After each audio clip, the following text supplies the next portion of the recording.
नमस्कार. Diamond of medical ट्रेझरीच्या आजच्या भागामध्ये आज आपण जाणून घेणार आहोत ते म्हणजे पक्षाघात, ज्याला अर्धांगवायू किंवा लकवा आणि पॅरालिसिस असे म्हटले जाते. याची प्रमुख लक्षणं म्हटलं तर शरीराच्या काही भागामध्ये किंवा सर्व भागामध्ये हालचाल कमी होते किंवा बंद होते. शरीराचे स्नायू कमकुवत होतात, त्यामुळे स्नायूंच्या हालचाली मर्यादित होतात. शरीराच्या एका बाजूला किंवा काही अवयवांमध्ये सुन्नपणा किंवा कमजोरी जाणवते. अकस्मातपणे स्नायूंचे थरथरणे किंवा शरीराची हालचाल बंद होते. शरीराच्या एखाद्या विशिष्ट भागामध्ये संवेदना कमी होते. बोलणे अस्पष्ट होते किंवा बोलण्यामध्ये कठीणता निर्माण होते. दृष्टी कमजोर होते. हातापायामध्ये सुन्नपणा किंवा कडकपणा जाणवते. हात, पाय, एकंदर संपूर्ण शरीराच्या हालचाली करण्यास त्रास होतात. थोडक्यात म्हणजे काय, अचानकपणे स्नायूंवरचे नियंत्रण जाते आणि शरीराच्या काही भागांची हालचाल बंद होते किंवा हळूहळू कमी होते.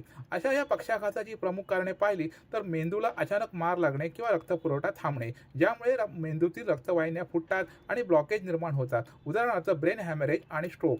मेंदू किंवा पाठीच्या कण्याला इजा होणे, ज्यामुळे स्नायूंच्या हालचाली मंद होतात. Blood pressure, diabetes, heart disease यामध्ये रक्तवाहिन्यांमध्ये अडथळा निर्माण होतो. न्यूरोटॉक्सिन म्हणजेच ब्रेन ट्यूमर किंवा पाठीच्या कण्याला दुखापत होणे. या सगळ्या कारणामुळे शरीराच्या एका बाजूला किंवा काही भागांवरील हालचालींचे नियंत्रण कमी होते किंवा बंद होते. परिणामी पक्षाघात निर्माण होतो. पक्षाघातासाठी प्राथमिक आयुर्वेदिक उपचार पाहिले तर अश्वगंधा, ब्राह्मी, बला, शतावरी, गुडूची, कौंचबीज, दशमूळ काढा, मांसादी काढा, ब्राह्मी घृत यासारखी औषधं आपण आयुर्वेदिक तज्ज्ञांच्या सल्ल्याने घेऊ शकतो. पंचकर्मामध्ये पाहिलं तर स्नेहन म्हणजे तीळ किंवा महानारायण तेलाने मालिश करणे. स्वेदन म्हणजे निर्गुंडी पत्र किंवा शिगृपत्र त्यांनी ते शरीराला वाफ देणं. बस्ती यामध्ये शरीरातील वात कमी करण्यासाठी गुदद्वाराद्वारे औषधी तेल किंवा काढा देण्यात येतो. विरेचन पोटातील विषारी द्रव्य बाहेर काढण्यासाठी वेळच्या वेळेला औषधं देऊन पोट साफ करणे. नस्य म्हणजे नाकावाटे औषधाचे थेंब टाकणे.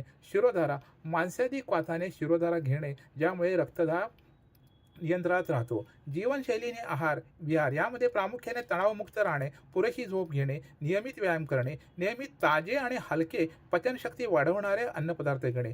तूप, दूध, मूग, मसूर यासारखे पदार्थ आहारामध्ये समाविष्ट करणे, ज्यामुळे वातावरती नियंत्रण येते. पक्षाघात म्हणजे पॅरालिसिसचा धोका कमी करण्यासाठी डायबिटीस किंवा ब्लड प्रेशर, हृदयरोग यांची नियमित तपासणी करावी. तसेच तंबाखू आणि दारू यांचे व्यसन टाळावे. याशिवाय आपणास कोणत्याही शंका किंवा प्रश्न असतील तर या स्क्रीनवरती दिलेल्या नंबरवरती आपण आम्हाला संपर्क करू शकता. धन्यवाद.